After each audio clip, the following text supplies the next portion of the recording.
Now, the greatest radio shows of all time. Suspense. The Shadow Node. Washington calling David Harding, counter-spy. Classic radio theater. The Great Gildersleeve. Fibber McGee and Molly. Dragnet. Gunsmoke. The Lone Ranger.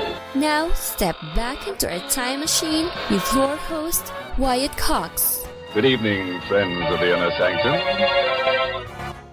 Science fiction this hour, an episode of Dimension X going back to May 20th, 1950. This episode is entitled The Lost Race, a story about a psychotic rocket mechanic. Adventures in time and space, told in future tense. Dimension X.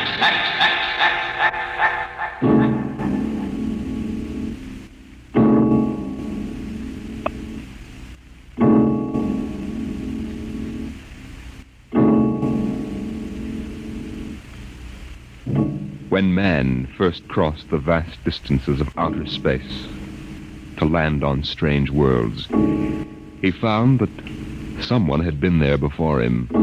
The ruined canals of Mars, the smashed cities of Titan and Centaurus II and III, all these were evidence that 100,000 years ago, a race of intelligent beings built their cities across the galaxy. They knew space travel, atomic power, astrophysics, and engineering. And then they destroyed themselves completely, so that of all the cities on 1,000 worlds, only dust and rubble remained. Why? Why did these beings obliterate all record of themselves? That is the mystery of the lost race. The freighter Carillia, bound out of Earth for Cetus Alpha 2, came into normal flight after 103 days in overdrive. The stars were unfamiliar. The constellations known on Earth had disappeared. But there was a yellow sun off to port, and about it revolved 3 planets. What do you make of it, Briggs? It isn't on any of the star charts, Captain Wharton. I checked through. 1 and 3 are dead, all right. Have to take a closer look at number 2. Turn up the vision scale. Polar ice caps. She's green around the bell. Let's take her down to a 5-mile orbit. Swing around her for a look. Alert for deceleration. Aye, sir. Throw in the manuals. Power room. Power room, aye. We're going down to have a look at something. If it's just enough power to keep her under control. All right, Briggs. Hang on to your stomach.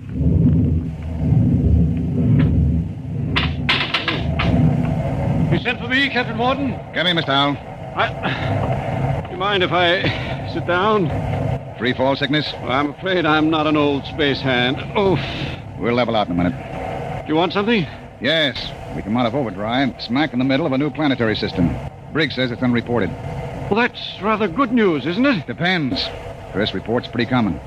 But we'll stake a claim on her, in case there are any mineral discoveries. Well, I meant the possibility of archaeological finds. I'm afraid I'll leave that to you, Mr. Howell. You're the expert. Coming up 5, Captain. Level off. Hang on, Howell.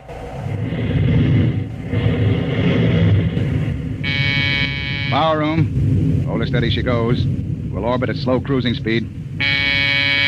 All right. Clear the scope, Briggs. Aye, sir. Nice-looking piece of real estate. Well, the Space Guard requires I check her for radioactives, gold, and lost race runes. You're landing? Landing? I've got a schedule to keep, Mr. Howell. I can't sit down on every lump of dirt I run into. We'll do a spectroscope check, and I figured you'd spot any ruins. All right. Wait a minute. There in the lower quadrant. What? That bald spot in the vegetation. Those are ruins, all right. Are you sure, Howell? Yes. I've seen the lost race rubble on Centaurus II. There. You can see it plainly, dust and rubble. No, that's what I get for calling in an expert. Briggs, stand by to take it down to 5,000 feet. Aye, sir. All this stinking luck. There goes my schedule.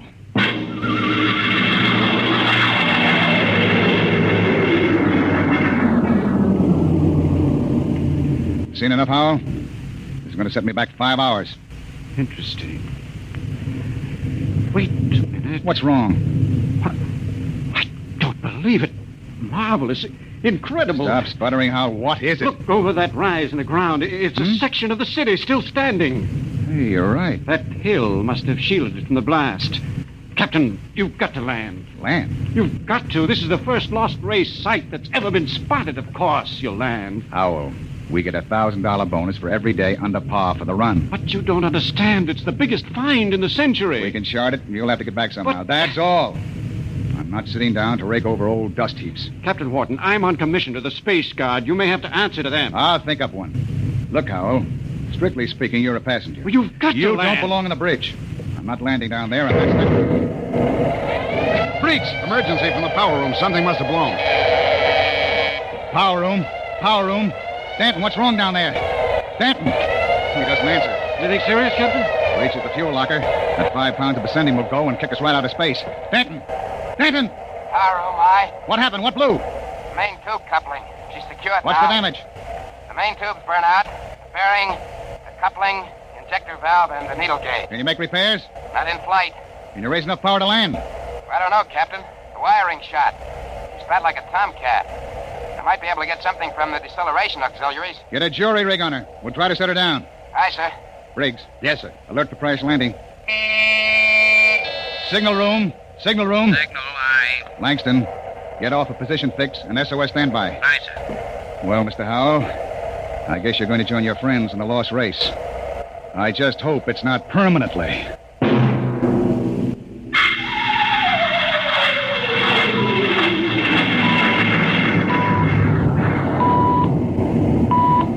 Leveled off now, Captain. Trim her up a point.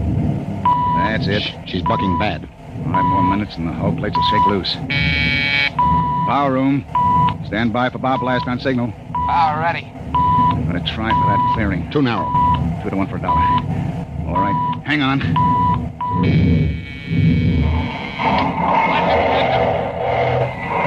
Briggs! Briggs! Oh, You all right? I hit my head on the panel. Well, I seem to be all assembled. Well, we're down. Guess our luck hasn't run out yet. Calling power room. Power room, aye. All right down there? Yeah, I'm all right. Stanton, I want a complete damage check and repair estimate. Get up here as soon as you got it for me. Briggs, you all right now?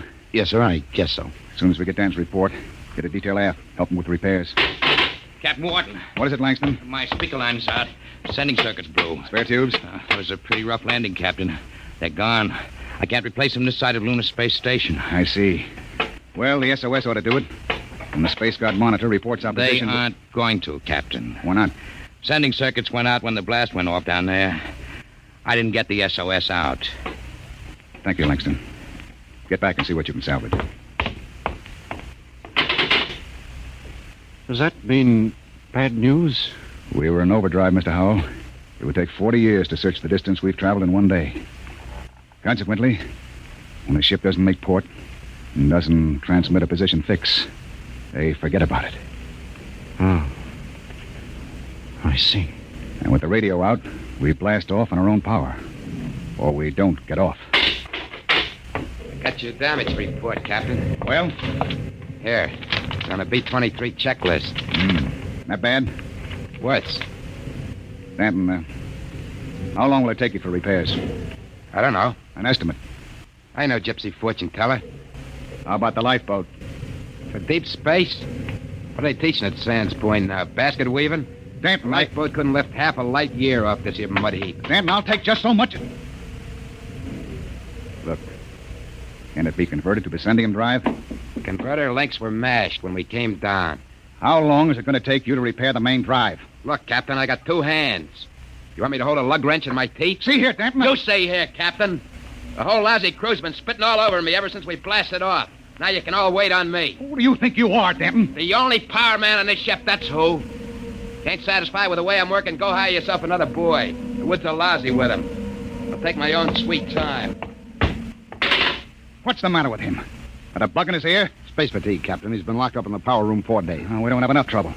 Briggs, remind me to slug the psychotechnician when we get back. Don't tell me nobody gets into deep space who isn't emotionally stable. What are you going to do about him, Captain? Nothing. Stay off his back. Oh, but you can't- Stanton's the only man who can get us out of here.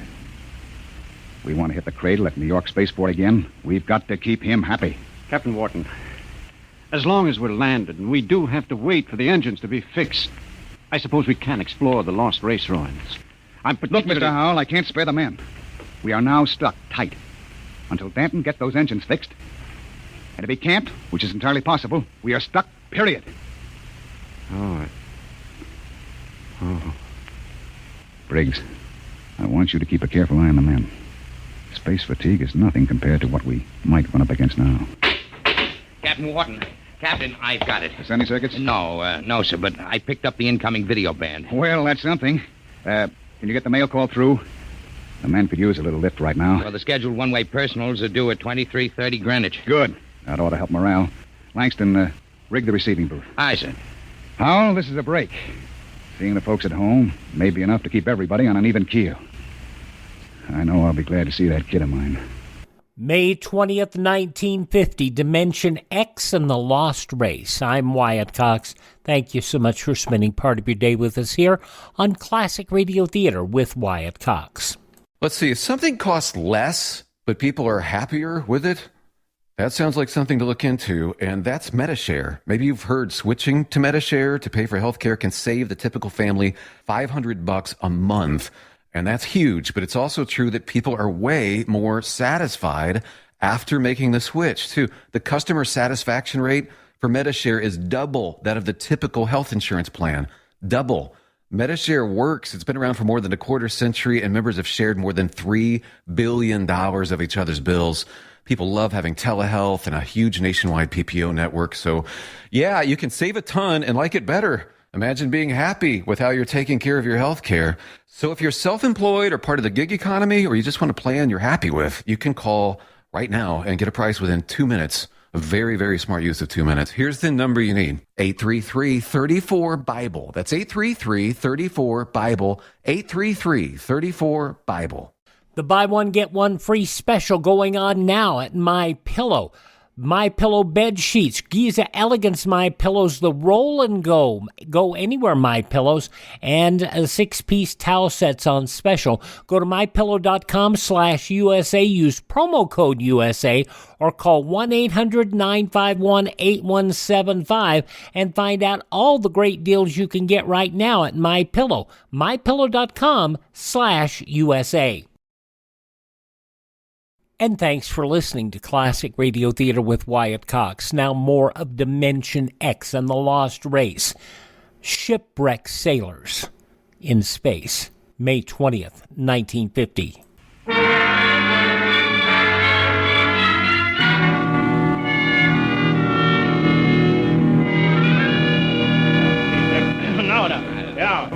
Mr. Langston, get Hanson out of the booth.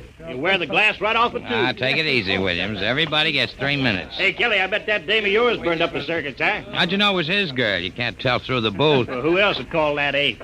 What'd you say, Kelly? Oh, nothing. She don't have to. She just stands in front of the pickup tube and, oh, brother. I can just see that. Hey, it's a boy. A boy. Alice had a boy. They're going to show him to me in the circuit tomorrow. Congratulations.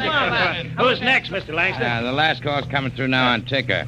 It's for Williams. Well, hey, wait a minute, Williams. Hey, let go of my arm. What happened to my call? No call today, Dan. You're a liar, Langston. Hey. My girl calls on every scheduled circuit. That must be mine. Let go, Dad. Maybe Janie was busy waiting tables in the lunchroom. What do you know about her, Hanson? You kidding? She's a swell kid. Everybody at New York Spaceport knows her. Yeah, I've seen you hanging around Jane, too. Now, wait a minute, Danton. Take it easy, Danton. You and Williams made this up between you, didn't you? You're going to take my call, huh, Williams? You're space happy. You used to hang around with her before I cut you out. Now, listen, Danton, you were lucky enough to get her. Let well enough alone. You bet I got her all right, and you're not going to steal her back. Williams, I'm going to... Are you crazy? Danton, get him off me. Lion. Get him off. Hey, what's going on in here? Let him fight. I'm going to kill you, you aggressive fight. Behind my back. Grab him, Hanson. Get his arm. Let go of me. Nobody took your call. Now, calm down, Danton. I'll fix all of you. Look out. He's got a wrench. Danton. He's nuts. Nobody gets a call. Nobody. How do you like that, Williams? You ain't going to hear from Janie no more. How do you like that? After him. Kelly. Hanson. The airlock. He's left the ship. Let him go, the jealous screwball. Sure. But that's the only man who can get us off of here.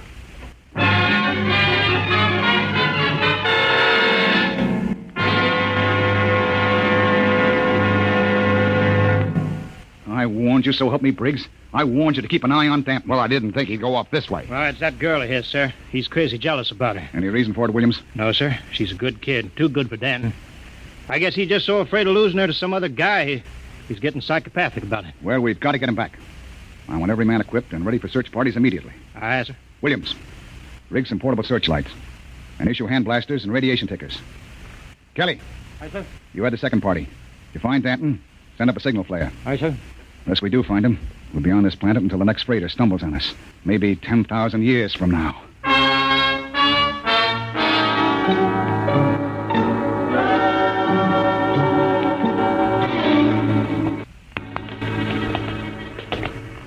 Hold that light up, Hanson.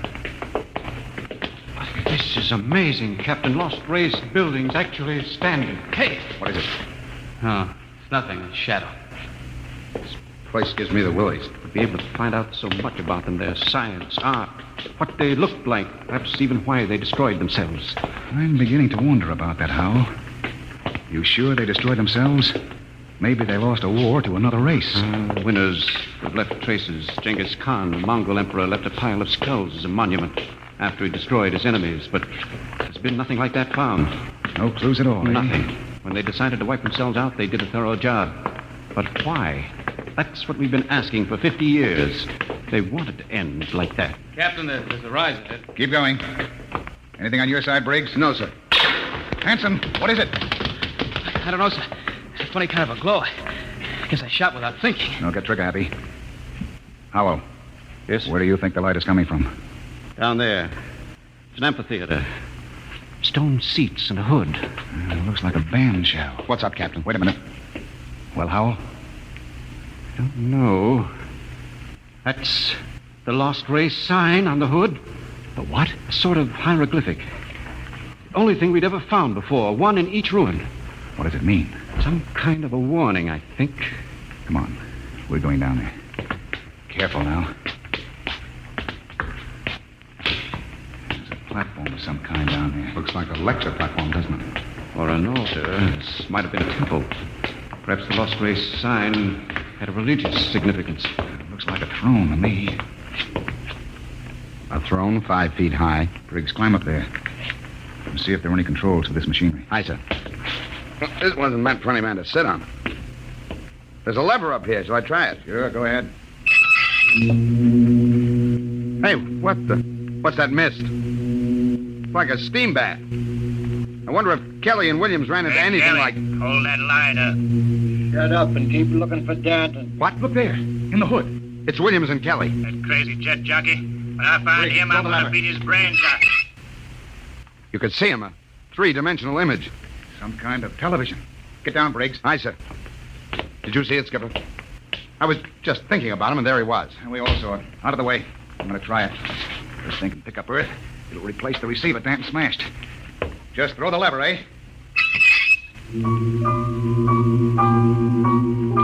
What? That's my son. I'll be darned. His music lesson. Say, it reaches Earth all right. What? Imagine. Television without a transmitter. Looks like the Lost Race was ahead of us in more ways than one. Go up and try it, Howell. It's amazing, amazing. Television without a transmitter. This machine may be the clue to the mystery of the Lost Race. I'll try it. Mary, I've told you I like my paper first in the morning. If that youngster wants to know how the Tigers did, let him wait until I... My father in Detroit. Remarkable, Captain. You can see the whole room clearly. Say, how about me, Captain? Let me get up there. I'd like to see my baby. Alice told me all about it. Out! What's the matter, Hanson? I kicked something, a wrench. Well, hold it up. What? It's Danton's. That means he's been here. We're on his trail, all right. Come on, Howell, let's go. Oh, but the baby, it wouldn't take a minute, Captain. Later, Hanson. We've got to find Danton first. All right, now, let's get moving. Hold it. What's that? The recall flare. Kelly and his men have found Danton. Oh, I hope that crazy fool is in one piece. We start back now, Captain? Yes.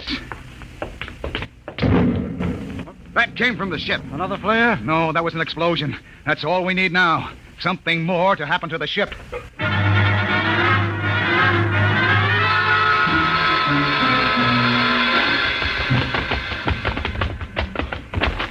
Oh, it's the main jets. Smashed flat. All the sleeping Briggs. rot. Check through the ship for further damage. Aye, sir. Oh, look at those plates. crumple like an accordion. Captain! Oh, Captain! Here comes Kelly's party. We got him. We got Denton. Hold it. What happened here? Somebody blew up the main jets. Denton, do you know anything about this? No, sir. Not much he doesn't. He's crazy enough to blow us all up. Listen, Hanson, I admit I went off my head tonight, but I'm not crazy enough to commit suicide. The jets are smashed. We're all marooned up the same creek. I still think he's got something to do with it. Lay off, Hanson. We found him wandering up in the hills. And he was with us when the blast went off. Yes, that's right. We saw your recall flare before the explosions. Oh, I guess that puts Stanton in the clear. Then who did it, Captain? I don't know, Howell. Looks like somebody didn't want us to leave this planet. Well, we've still got one slim chance left. If we can repair the lifeboat. Skipper, it's gone. Gone? The escape port is open. The boat's missing. Oh, what else? The arms chest was cleaned out, sir, and the fuel locker was jimmied open. The send-in bars are gone. You sure? You can look for yourself, sir. She's clean. I see. There's only one answer left. There's something or somebody out in those ruins trying to get us. Maybe that lost race decided they weren't going to stay lost. You think some of them may still be alive? Who else could have blown up our ship?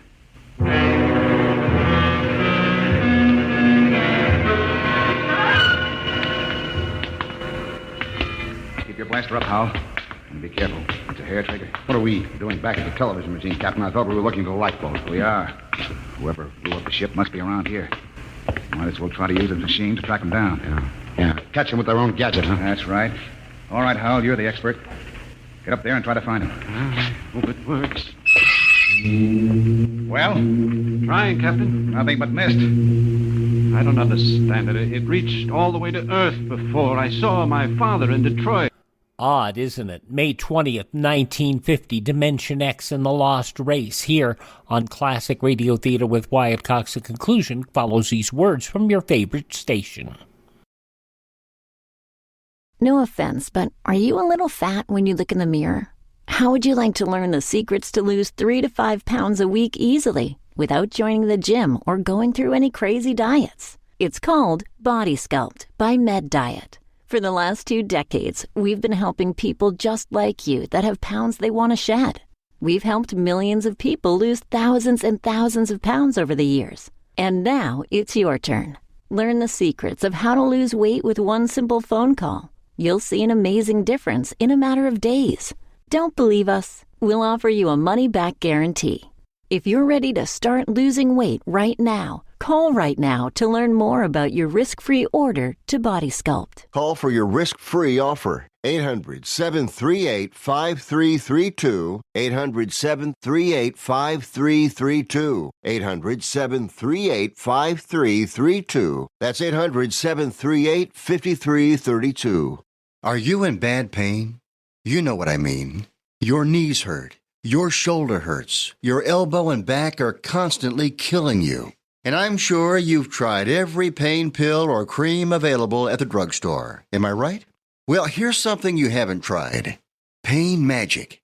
Pain Magic is not available at any drugstore. The only place you can get it is by calling the special toll-free number I'm about to give you. And to make things even better, call right now and find out about our buy one, get one free offer. We're so confident it'll work for you that we offer a free bottle with your purchase. No prescription required. Call now to learn how you can get Pain Magic and get rid of your pain. Remember, your results may vary. 800-492-8164.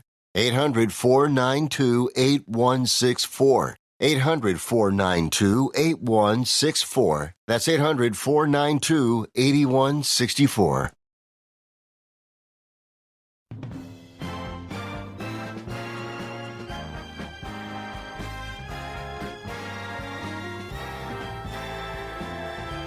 Now on Classic Radio Theater with Wyatt Cox, the conclusion of Dimension X and the Lost Race from May 20th, 1950. And this machine is strange. Mary, my paper's all rumpled again. What? There it is again. My father in Detroit. I've told him time and time again I don't like a messy paper. Look at that. No selector control, yet all the way to Earth. You can see the whole room, the goldfish bowl, the antimacassars on the chairs. Yet we can't pick up something less than a mile away. Knock it off, Hal. We're wasting time. Come on. That gadget won't work. We'll have to comb these rooms inch by inch. I don't understand. Neither do I. We'll cut behind the hood here and go on. Briggs, you take the lead with the radiation ticker. We might be able to pick up a reading on where the rocket fuel is hidden. Aye, sir. All right, let's go. I can't understand why that machine can pick up Earth and nothing. Help, Captain! Briggs, what is it? Captain, help! I'm falling! It's a cave-in. Hang on, Briggs. I'm slipping, Captain. Grab his wrist. All right. Now pull. Pull. Higher! Higher! Oh. What happened? I was just walking along and the ground caved in. What? It's some kind of shaft. Hold your light over it, Captain. Oh! 50 feet deep in a stone bottom. I could have split my head open like a grapefruit. Something down there. Hold that light steady. Amazing. Amazing. Looks like a pile of bones to me. 2 piles. It may be the first skeletal remains ever found of the lost race. I've got to get down in there. We haven't got time, Howell. Come on. Let me have your binoculars. Wonderful. That small skeleton must be an infant. They've been laid out carefully. It's a burial chamber. The way they're lying, it's probably a mother and infant. Yeah.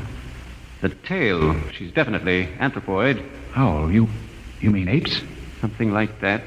Yet they had atomic power and built cities across the galaxy.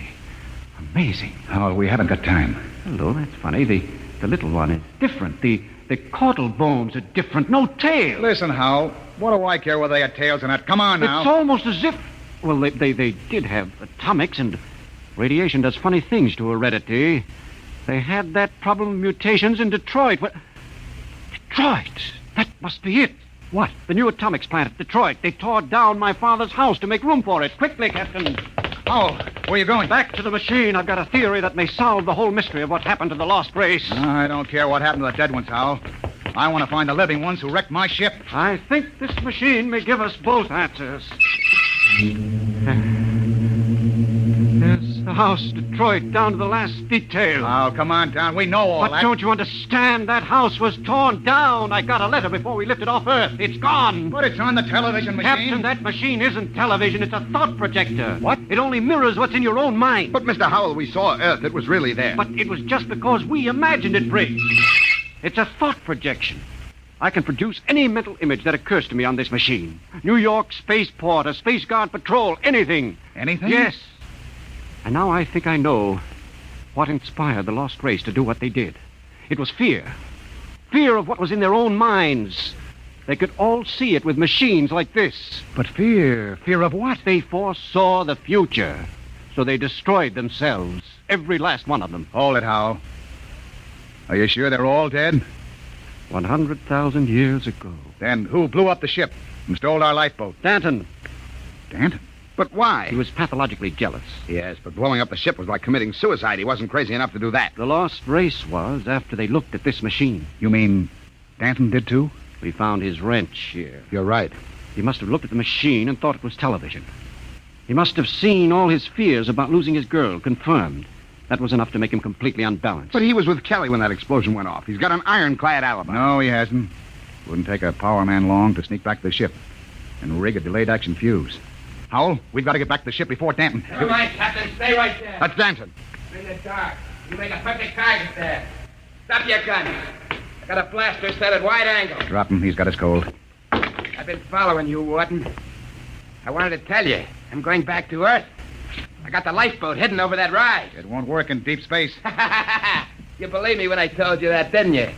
Well, I've got it fixed. And with that Vicendium fuel, it'll be a milk run. I'll reach the Space Guard station at Volta with a long, sad story about how the rest of you exploded in mid-space. Danton, that's murder. Yeah, that's just what it is. And easy, too. Danton, you can't just leave us here. Watch me. Sit in front of that machine and watch me. Yeah, I know what it is. I know it's a television without a transmitter. And I did some checking up. I've seen how you were stealing my call. Trying to steal my girl. Danton, you're sick. You Pretty can't... smart, that lost race. They built some machine, and it showed me plenty. It showed me enough to kill you. Oh, you've got it all wrong. This isn't a television machine. What are you trying to pull, Wharton? I saw it. Those were your own thoughts, Danton. Those things you saw exist only in your mind. Shut up before I blast all of you down. You're just trying to lie out of it, that's all.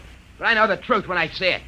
And you're going to die. All right, Danton, but you're not going to get away with it. Look at the machine. What's that? The machine. It's the Space Guard patrol, Danton. Look, they're coming. X3 to command. Spotted the Corellias, reported. Preparing to land. That's the Space Guard, Danton. Yeah, whole patrol. You're lying. They couldn't come. There wasn't any SOS. X3 to command. Preparing to land. There's the clearing. That's enough, Howell. All right, Danton.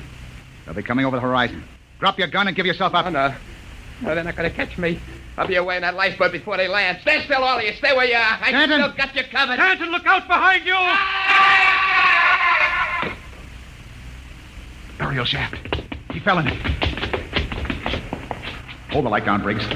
Well? He's dead. Deader than the lost race. And what about those Space Guard cruisers? Out of my head. I just imagined them, and there they were on the machine. Poor Danton believed they were real. I wish they were real so we could get off this planet. No, it doesn't matter. We know where the lifeboat is now. We can send one man to bring back help. And it won't be Danton. The machine got him the same way it got the lost race. Through fear. But what was the lost race afraid of, Howell? Changing. Changing? Look at those skeletons down there. They had atomic energy, but they couldn't control it. Look, the baby's different from the other. The race was changing by mutation. Mutation? Look at those skeletons. Now imagine a shifted hip socket so they could walk upright. The baby was already without a tail. But Howell, that would mean they were changing into... Yes, Captain. The lost race committed suicide rather than face the fear of seeing their descendants become such horrible creatures as men.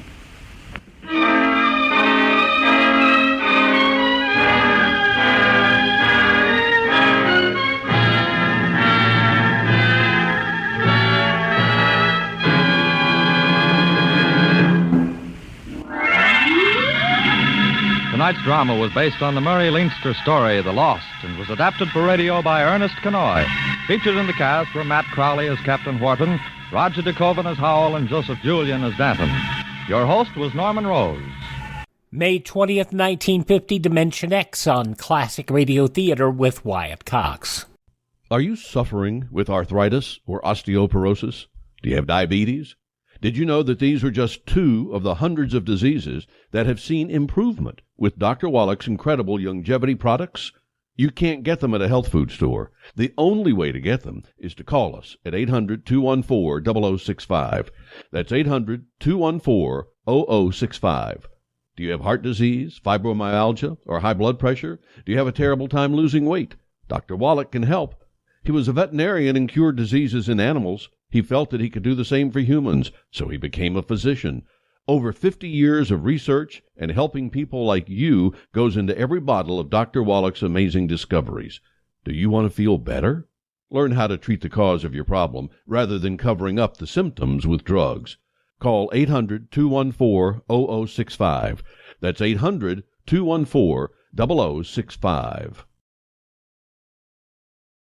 Now, over the years, I've been very tickled that we found so much great old copies of Lum-n-Abner. This episode is not the most pristine episode, but you got to remember that this is old transcription discs that are not well taken care of. They have not been fully restored. These are copies of tapes, probably, from our friends at the Lum-n-Abner fan club. And this episode is very special for May 20th, 1946, because a special guest comes to Pine Ridge, Arkansas, and it was a huge star at the time. Wait till you hear this.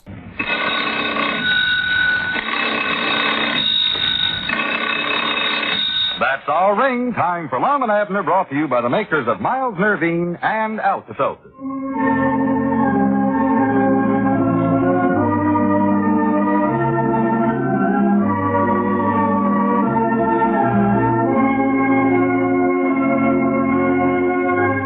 Well, this is a big day in Pine Ridge.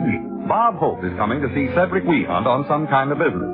Whatever this business is, it must be important, because all last week Mr. Hope's associates were in town making preparations for this meeting. The only clue the old fellows have to go on is Cedric's admission that he sent a letter to Hope a couple of weeks ago, Well, we'll soon see what happens next.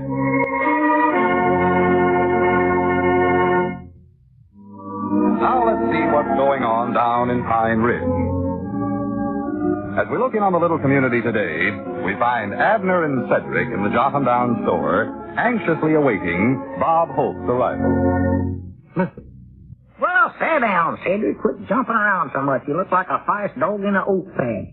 Stand there squirming like a feller's being pestered by a wasp. Mom? Mr. Hope will get here when he gets here and no sooner. You're You get me nervous. I know it. Kind of nervous yourself. I know it. It's you pacing around. You make me nervouser than ever. Reckon he'll sure enough come. Of course he will. He sent them 3 fellers out here last week to get everything all set for him. And Lom's out there at that landing field that they fixed up waiting for him. Been out there about now a whole hour. Lom got up there, went out there to bust the day this morning. We sort of went with him. Well, you just sit here now and calm yourself down. They'll be getting here any minute. I know they will. Now, how'll I act whenever he gets here? What'll I do? What'll I say to him? Well, don't ask me, Cedric. You're the one that's doing business with him. Looks like. I still can't believe it, though. What in the world would a feller like Bob Hope want to see somebody like you for? I don't know. I told you, though. It must have something to do with that letter I wrote him with all them jokes in it. Yeah, I know. Well, what was it you said in that letter? I keep just recollecting what it is now. Well, about all I said was, here's these jokes, and do you want them? Yeah. Pretty long letter for you, Cedric. I thought that up myself. Well, see, you know, as long as I've knowed you, I never knowed you was a comical feller. Well, I never neither, but I reckon I am. I never have heard you get off no jokes around the store here that you knowed was funny. No, Mama, I'm better at writing them down, I think. Well, now, here's something else I can't understand. If Mr. Hope wanted to see you, why did he keep sending all them fellers to the Jotham Down store? Why didn't he send them over to your place? Well, I don't know unless it's on account I wrote the letter on some paper I got over here. You know that paper that's got Jotham Down store printed at the top of it? I still don't. You mean you used our writing paper? Yes, Mom. Oh, well, no wonder that newspaper feller that was here the other day thought Lum was you then. We never would have known the difference if he hadn't called Lum Mr. Weehunt. Well, that's curious. That's my name, too. Cedric Weehunt. Yeah, I know what your name is, Cedric. That's it, that's Weehunt. Cedric, just exactly how do you go about writing them jokes? Do you sit and study first, or what do you do? Well, the way I do it is just get me a big piece of paper and a sharp pencil, and I sit down. Wait a minute, Cedric. I don't get there. That's the gracious alive. Fake. That must be him right next to Lum. So that he sure is in a hurry. Old Lum can't hardly keep up. Got old Lum the dog trough there. What do I say, Mr. Evans? Well, just take it easy. Cedric, let go of my hand. I've got to hold on to somebody. Everything's going to be all right. Try that intelligence. Mind out. Well, here it is, Mr. Hope. Come right on in. Make yourself comfortable. This here's my partner, Junior. Oh, I'm glad to know you, Junior. How do you do, sir? And this here is... Oh, don't tell me. This must be my boy. I can spot a gag man a mile off. Look at that forehead. Put it there, pal. Stand up, Cedric. Shake hands with Mr. Hope. Oh, and listen to that conversation. I knew it. What a find. What a discovery. Weehunt. Even that name is great. You made that up, didn't you, boy? Mom, isn't this wonderful? Such originality. Every line's a gem. Let's get your John Henry down on the contract before anything happens. Contract? Yes, sir. I don't want to take any chances on losing this baby. Well, just a minute, Mr. Hope. See, I'm Cedric's manager, sort of, and Manager? When did you get to be Cedric? What I was saying, Mr. Hope, was that I sort of handle things for Cedric, and I'd like to know just what you want him for. Well, what do I want him for? You kidding? Don't you know what kind of a head that boy's got on his shoulders? Well, sure, but you oughtn't to hold that against him. No, he can't help it. That's his haircut order, too. Well, look, this kid is only the greatest gag man in the world, so naturally I want to hire him for a writer. A writer? A writer? A writer? There must be an echo in here. Oh, you surely must be mistaken, Mr. Hope. You don't want Cedric for no writer. Now, listen, if you're trying to save him and peddle him to Cantor or somebody, just forget it. I found him first, and he's all mine. Yeah, but first, him writing something, he can't even write his own name without lolling his tongue out. Oh, I don't care how he does it, just so he gets those bops down on paper.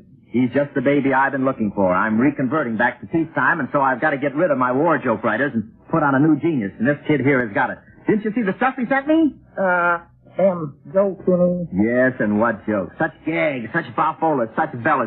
Cedric, give me a couple. Mom? Hit me with a couple of those Class A atomic specials, will you? This kid's got $1 million. Come on, Ced. Oh. Listen to those tumblers flicking in that head. Can you hear that? Yeah. Have you got it? Oh. Can I ask you a question, Mr. Hope? Oh, sure. Go ahead. Well, what am I supposed to be doing? Supposed to be doing? He wants you to tell him some jokes, Cedric. Oh, well, why didn't you say so? Santa, quit looking. I got a whole pocket full of them. Here, Mr. Hope, all wrote down. Oh, well, that's better. You had me worried for a minute there. Yes, well.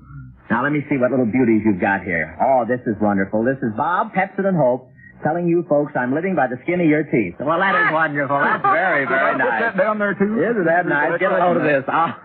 Spring is wonderful in California. The birds, the bees, the sunshine, the breeze rustling through the slacks on Hollywood Boulevard. Rustling through the slacks. You get it? This kid is Mellow-Rooney. Yes, sir. He's on us, though. Yes, this spring weather has been so nice. I've been playing a lot of golf lately. I don't know if I play a good game or not, but every time I get on the green, the holes start to yawn. Oh, this kid's solid. The holes start to yawn. Isn't that wonderful? Now, what does that mean, Cedric? I don't know. Look, I don't expect him to be able to explain them. All I want him to do is write them. Let me go on with this. I was playing with the dentist the other day, and every time he got on the green to putt, he'd look at the hole and say, "Open a little wider, please." Oh, isn't that wonderful? It's all right there. I think I was a little off my game yesterday. I hit one ball into the wind, and I don't know if it was blowing hard or not, but I now have the only caddy on the course with 2 Adam's apples. Oh, brother! What's the matter with you guys? Why don't you laugh? These are great. Yeah. Oh, well. Oh, well, just listen to this. I hit another golf ball, and it landed in a farmer's backyard. And Wait, that's not the punchline. Just a minute, that's not it. Oh, sure. Oh. Now, let's see. It landed in a farmer's backyard, and one of the hens sat on it for a while, and then got up and said to her husband, "Egad, Herman, I got to stay away from those smudge pots. I've started to lay 'em hard boiled." Oh, that is It's a crusher. Oh, that is. You got that one, huh? Oh, sure. Yeah, that is a good. Talking chicken. Well, that is almost. No, you don't get it. The idea is that this chicken, you see, that is the golf ball is, and there's a what I mean is there's a smudge pot in Well, now, about this contract. I saw a parrot that could talk, but I never have saw a chicken. Yeah, I know. Well, let's get this contract signed, huh? Well, I've got to get back to Hollywood. Cedric, old pal, here, there's where you write your name, right on that line. Put my name down here, you mean? Charlie Redfield claims that he knows a talking donkey, but I still don't think. I know. I'll leave that joke out. All right. Go ahead, Cedric. What are you waiting for? Well, just a minute. Maybe I ought to look it over for him first. Well, it's just a simple contract, 12 years. 12 years? Yes, with options every second and fourth Thursday of every first and third week and every alternating month except leap years and every other odd year, in which cases the options will be reversed and fall on first and third Thursday of every second and fourth week and none alternating months except Arbor Day. Oh, well, that's all right. No, the details. That's $200 a week. Well, yeah, I suppose that... 200? Well, he's only a beginner. Beginner? Yeah, well, all right. He may have had some experience, but he hasn't worked on any big shows yet, has he? Well, no, but... All right, I haven't got time to quibble. I'll make it $250, and I'll pay your expenses out to Hollywood. Here's $150. That ought to get you out there. Yes, much obliged. Yeah, but remember this. If I pay you that much cabbage, you got to deliver. You can't let me down. Are you sure you can give me jokes like this every week? Oh, yes, nothing to it. Oh, Cedric will try his best. I know it will. Give me a sharp pencil and plenty of paper. You're sure you wrote all of these yourself? Nobody helped you? Oh, no, Mom. Honest, I done it all myself. I'll cross my heart and hope to die. Well, don't go too far. Does it come easy, or is it pretty hard work for you? Well, only the hard part's trying to keep up. I have to write just as fast as I can. Isn't that marvelous? Yes. An inspired writer. Well. Isn't that one? They come to you pretty fast, huh? Oh, yes, Mom. Sometimes they come so fast I miss getting some of the best ones down. Oh, brother, I've hit the jackpot. Maybe I'd better boost that up to 300. Of course, I can write faster now than when I started. See, I'm 6 years older now. Oh, you've been at it that long? Yes, Mom. Yeah, he's in the third reader now. All them jokes I sent you, I wrote down 6 years ago when I first heard them. Oh, yeah. Well, that's... What's that? When you first heard them? Well, just a minute now. Who did you hear them from? That's the guy I want. I don't need a secretary. Come on, tell me. Where did you hear these? Who was the guy that said them? Well, I heard them on the radio. The radio? And you're the guy that said them. Holy Toledo. Yeah. How soon do you want me to come out to Hollywood, Mr. Holt? Get me a cab. To Hollywood? You? Yes, Mom. You give me that $150 expenses, you know. Well, Cedric, old boy, you can keep that $150 if you promise me this. Just this. Don't ever use it to come to Hollywood. Stay just as far away from it as you can, will you, please? Yes. Thank you very much. A cab, please. See you later. Hey, wait a minute, Cedric. Where you going? I'm going home and Kind of start a joint, dropping isn't down jokes from Jack Benny and Fred Allen. It's the best one business I've ever been in. Get me